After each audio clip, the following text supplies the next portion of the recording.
we've been talking about last technology. We are at the moment, right as we speak on Monday, we are doing this workshop with government schools teachers from each of the 20 districts of Bhutan, right? So it's not 5,000 at the moment, but we're planning, we can do that once we have the technology and so we are doing that online. In this day of pandemic, you can't travel, right? So what has happened is, like His Majesty says, never waste a good pandemic. So he has used this, and we are also saying this whole situation that we are looking at. How do we transform, in those terms, schooling into more towards education? And yes, we are doing this right now, and we're doing it at scale. We use our teachers who reach out to many diverse, but we first get them to understand themselves in their own role before we talk to them as their role of a teacher. Because you need to understand yourself first. And then, because otherwise it's again that same narrow kind of focus that you have. You need to understand what we've been talking about and what you talked about the audience. I wanted to say that very clearly, is that you need to understand yourself first. How are you transforming yourself before you think that you can go into a classroom? That's one of the things that I also, and this is again something 30 years ago when I was asked about Vasant Valley School, what's different between, what's so great about what you're setting up? So I said, in Vasant Valley School, we don't teach. So he said, what do you mean you don't teach? So the fact of the matter is we don't teach. Because if I go into a classroom and I teach for 2 hours and nobody learns anything, what's the point?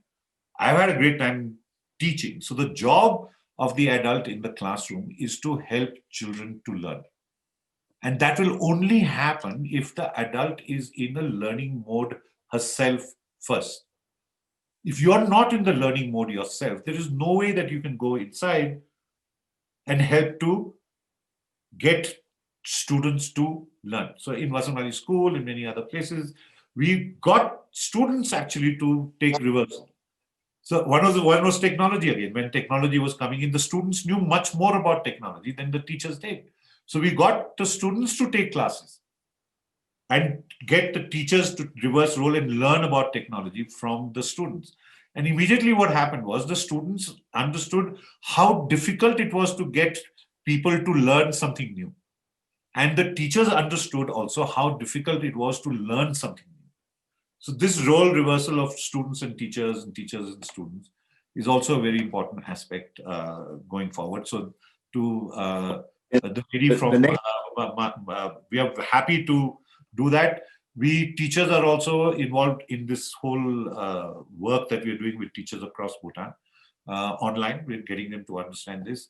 And our teachers have to create roadmaps. It's not just students who have to create roadmaps. They have to show how are they growing, how are they better today than they were 3 months ago and last year. If they're not growing in whatever areas, so we had teachers again, a geography teacher who's a great Bharatanatyam dancer. So we sent her, we paid for her to go and train. So that this professional development part, which restricts a maths teacher only to go for maths classes or courses, is again putting blinkers on them. So if you become the best that you can be, then only can you help children become the best that they can be. For me, that is constantly raising the bar of who you are. And we can help that. We're very happy to do that.